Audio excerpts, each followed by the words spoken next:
Une vague de froid extrême paralyse l'Europe depuis quelques jours. En Suède, le thermomètre est tombé à un niveau record, moins 43,6 degrés. Au moins 4 civils sont morts en Ukraine dans les frappes russes de ce lundi. En Russie, les autorités de la région de Voronezh ont évacué 300 personnes. La neige et le froid extrême continuent de compliquer la vie de milliers de citoyens européens. La Suède a enregistré la température la plus basse en 25 ans pour un mois de janvier, moins 43,6 degrés dans les montagnes de l'extrême nord et moins 30 à Oslo. 10 à 20 cm de neige sont tombés dans tout le pays. Au Danemark, il est tombé un demi-mètre de neige, du jamais vu depuis 2011 selon l'Institut météorologique DMI. Les températures sont descendues jusqu'à moins 20 degrés, paralysant le trafic dans plusieurs régions. Les sociétés d'assurance ont reçu des appels de près de 2000 automobilistes en une matinée. Ces froids extrêmes ont également paralysé une grande partie de la Moldavie. À Chisinau, la capitale, les autorités ont suspendu les transports en commun et fermé les écoles pour la journée. La police a également averti les conducteurs de faire preuve de prudence après avoir aidé de nombreux véhicules qui ont quitté la route en raison du verglas.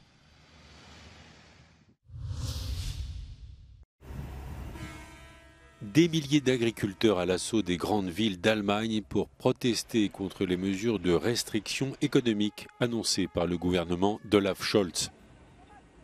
Le mouvement des agriculteurs doit se poursuivre jusqu'à lundi prochain. Porte de Brandebourg à Berlin, certains tracteurs affichaient des slogans rappelant qu'il ne faut jamais mordre la main qui vous nourrit.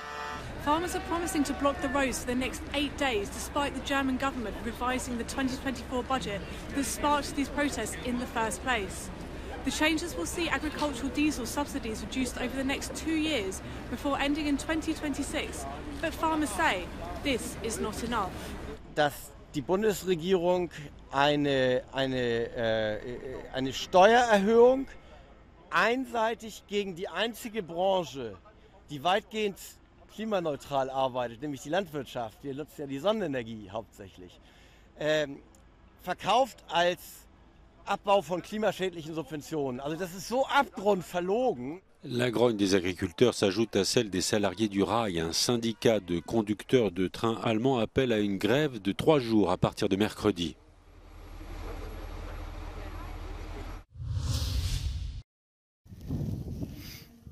Les frappes russes de ce lundi ont ciblé plusieurs zones résidentielles et commerciales dans les régions ukrainiennes de Zaporijia, Khmelnytsky, Dnipropetrovsk et Kharkiv. Sur place, les secouristes s'activent pour retrouver des rescapés dans les décombres. Selon les derniers bilans, au moins 4 personnes sont mortes et des dizaines d'autres sont blessées.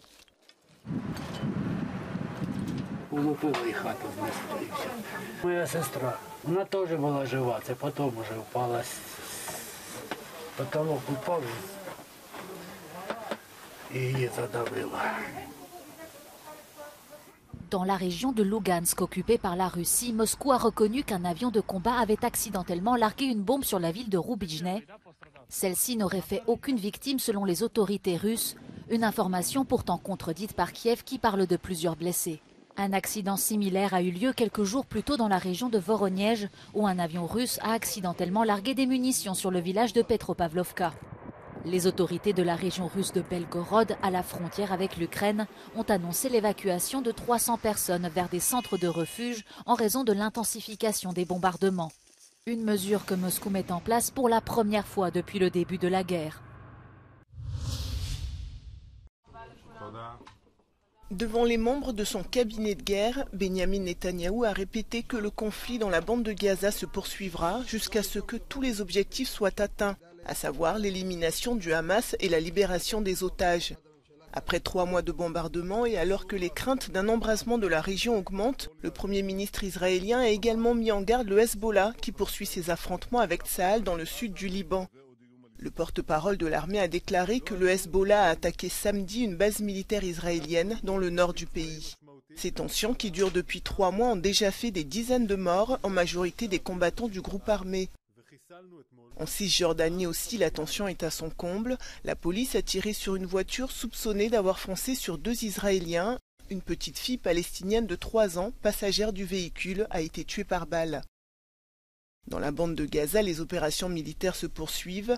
L'armée israélienne, qui se concentre désormais sur le centre et le sud du territoire, affirme avoir achevé le démantèlement du Hamas dans le nord. Selon l'ONU, cette offensive a entraîné le déplacement d'1,9 million de Palestiniens qui vivent désormais dans des conditions extrêmement difficiles. Selon le coordinateur des affaires humanitaires des Nations Unies, Gaza serait tout simplement devenu inhabitable.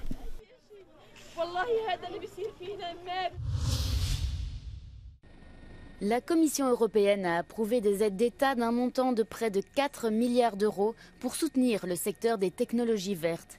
Le projet le plus important est celui du producteur suédois de batteries Northvolt qui a obtenu 902 millions d'euros d'aide d'État allemande pour construire une usine de production de batteries pour véhicules électriques dans le nord de l'Allemagne. Selon Margrethe Vestager, vice-présidente exécutive chargée de la concurrence, cette usine devrait accélérer la transition écologique de l'Union européenne. Selon la commissaire, l'aide allemande était nécessaire, car sans elle, Northvolt aurait construit l'usine aux États-Unis. Either we could do nothing, and we know from internal documents of Northvolt, and then the investment would have taken place in the US, or we can enable that a member state can match the aid in order for the investment to take place here.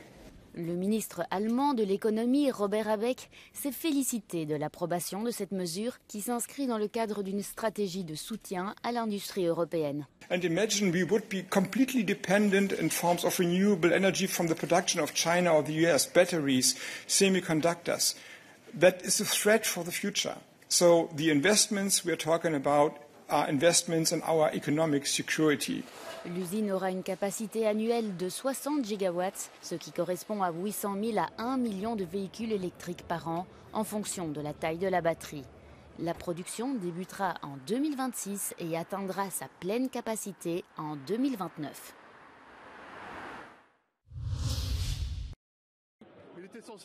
L'annonce de Charles Michel, le président du Conseil européen, de se présenter aux élections européennes, donc de mettre fin à son mandat plus tôt que prévu, a fait sourciller à Bruxelles. Une éminente députée néerlandaise, Sophie 't Veld, qui fait partie de la même famille politique centriste libérale que Charles Michel, a écrit sur les médias sociaux qu'il agissait comme un capitaine quittant son navire au milieu d'une tempête. Interrogé par Euronews, l'expert Alberto Alomano a déclaré que la décision de Charles Michel était égoïste. So in a way, this is really terra incognita, is a new area, a new space for the European leaders, which Michel is actually doing just to pursue his own self-interest. It's certainly not in the interest of the European Union to have him end his political mandate before his natural term, which would have been November 2024. Selon la législation européenne, si le président du Conseil de l'Union européenne n'est pas remplacé à temps, le poste revient au chef de la présidence tournante de l'Union européenne. En théorie, cela pourrait signifier que le poste clé pourrait revenir au Premier ministre eurosceptique hongrois Viktor Orban, qui occupera la présidence tournante de l'Union européenne dès juillet. But it appears much more likely that by then European leaders will have found a replacement. Most likely, in my interpretation, will be a temporary interim replacement, somebody who's going to be cover the natural ending of this mandate of Mr. Michel from, let's say, June to November. And then as a part of the package of the new European top jobs, a new name will be identified. Des sources proches de Charles Michel ont déclaré aux journalistes que les dirigeants de l'Union européenne pourraient éventuellement trouver son successeur en juin, après les élections, ou qu'il pourrait simplement changer les règles pour trouver un successeur pour une période intérimaire. C'est le rendez-vous majeur des acteurs de l'innovation technologique, le Consumer Electronics Show de Las Vegas. Environ 4000 exposants cette année dans la plus célèbre des villes du Nevada. Les stands sont répartis sur une quarantaine d'hectares et l'IA, l'intelligence artificielle, est partout présente. Cette entreprise propose un système de surveillance de santé à partir de l'examen d'un selfie. Our AI is a big part of this. So we're actually using what we call effective AI.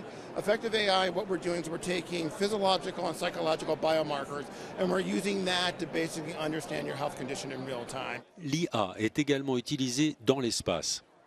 AI is very important because since we are working, first of all, with the astronauts, the AI is going to collect the data. Our main and huge step is that we are preparing an AI as a psychologist for astronauts for Mars. De retour sur Terre, les gouvernements essaient de réglementer l'IA pour renforcer la protection des données. What we're advocating for in the United States, because we are a U.S.-Canadian organization, is that we need to be Goldilocks with the three bears. The porridge has to be just right. You have to balance privacy against innovation. We have to welcome change, we have to be willing to pivot, and those companies and countries which do that will be the winners. La foire technologique de Las Vegas présente aussi une foule de nouveaux gadgets du quotidien et pour le bien-être corporel. This massager is not just massaging the body, but it also strengthens my core because it has the first technology to move my two legs independently.